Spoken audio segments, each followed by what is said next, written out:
Beelzebub and Tesla have both just rose to the ranks as some of the strongest and broken Record of Ragnarok characters in the whole series. Chapters 70 and 71 have revealed their powers, and a surprising twist that I will cover throughout today's video.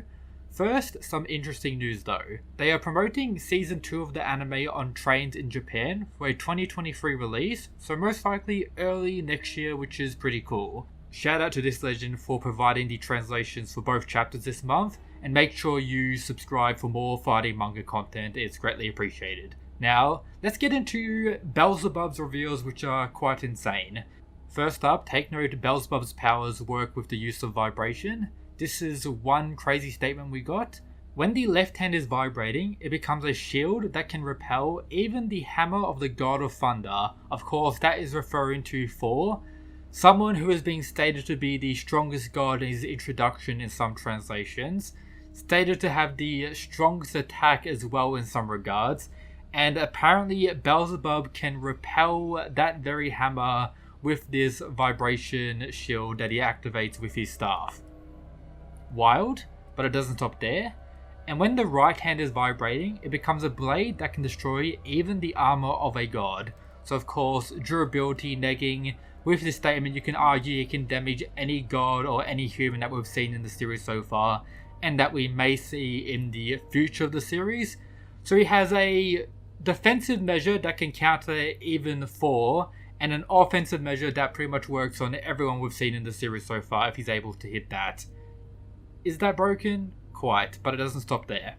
So you may think the weakness is how the left hand is only used for defense and the right hand is used for attack.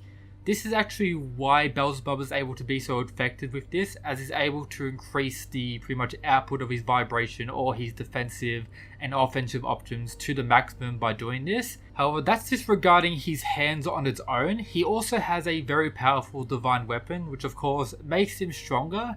So when he's using the staff as the base of his guard, he can actually transition that into an attack, and that's what we saw at the end of last chapter, where he was able to mess up Tesla quite a bit.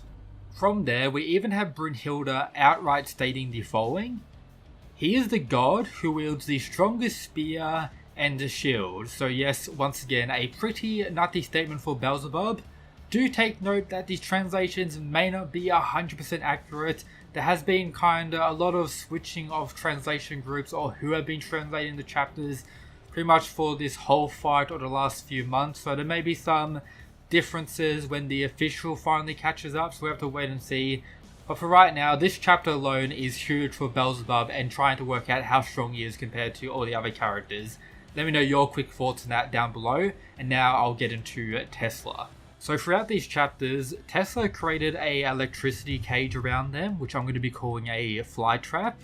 Thanks to Tesla's volume, when he was zipping around the arena, he was able to create super Tesla particles, which actually charged the Tesla coil within his suit that he created and was pretty much enhanced by the volume, allowing him to create an anti-gravity system. So now Tesla has no gravity, which has allowed him to reach maximum speed in the first step he takes. Instead of needing to build up his speed with multiple steps, he takes one because he has no gravity, making him already max speed, with him showcasing to be a speedy character already. And with this, he's actually able to damage Beelzebub with one of the initial attacks, which can be described as 0 distance, maximum speed, which is quite deadly. However, it doesn't stop there. Tesla claims that the path of his steps can't be predicted by anyone, not even a god, and calls this Tesla steps. So he may have unpredictable movement on top of being extremely fast. For example, Shiva during his fight with Raiden, due to his dance, had unpredictable movements.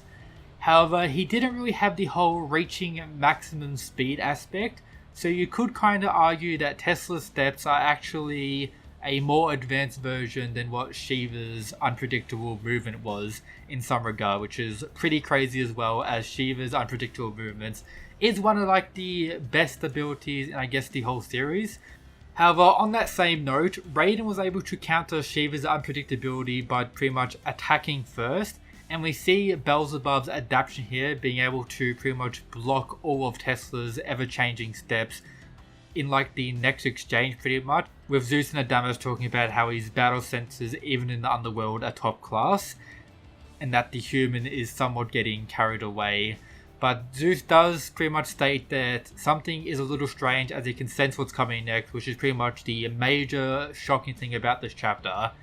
Tesla, I guess, amps himself up even more with him being extremely cocky and not even being worried about Beelzebub countering his steps.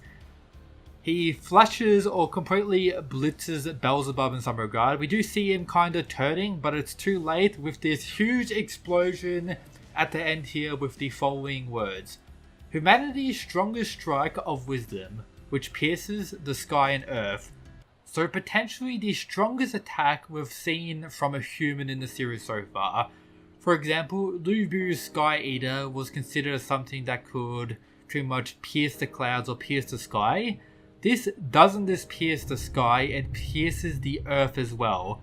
So if this is an accurate translation, Tesla is an absolute madman, and Beelzebub surviving this as well is also going to be some insanity.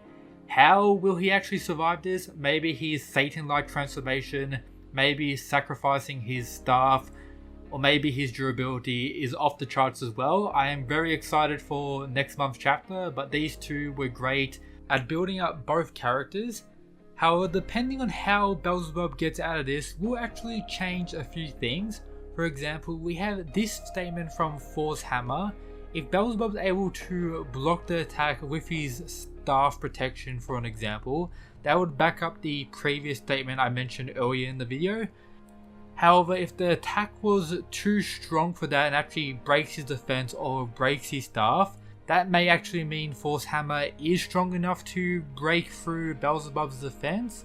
There's also a possibility that Beelzebub wasn't able to react in time to fully activate his defense, as Loki kinda mentioned this at some point in the chapter as well, as you see here. So that's another factor to consider about what may the aftermath of this strike actually mean. But I'm personally hoping for a transformation from Beelzebub pretty early in the fight. That will be a breath of fresh air. As most of the fights so far have kind of played out the same way, there's a back and forth, one character's winning and the other kind of powers up, and then in the finale of the fight we have the god entering their final transformation and either winning or losing. So if we were to get a transformation early in the fight and then that transformation kind of goes away in the later half, that could be something interesting. Beelzebub and Tesla are quite overpowered already. Of course, I still think Beelzebub's going to win the fight. I haven't pretty much swayed my position on that whatsoever, but Tesla is getting some shine and is highlighting himself to be a potential top tier in the verse, which is great to see. This fight is great so far.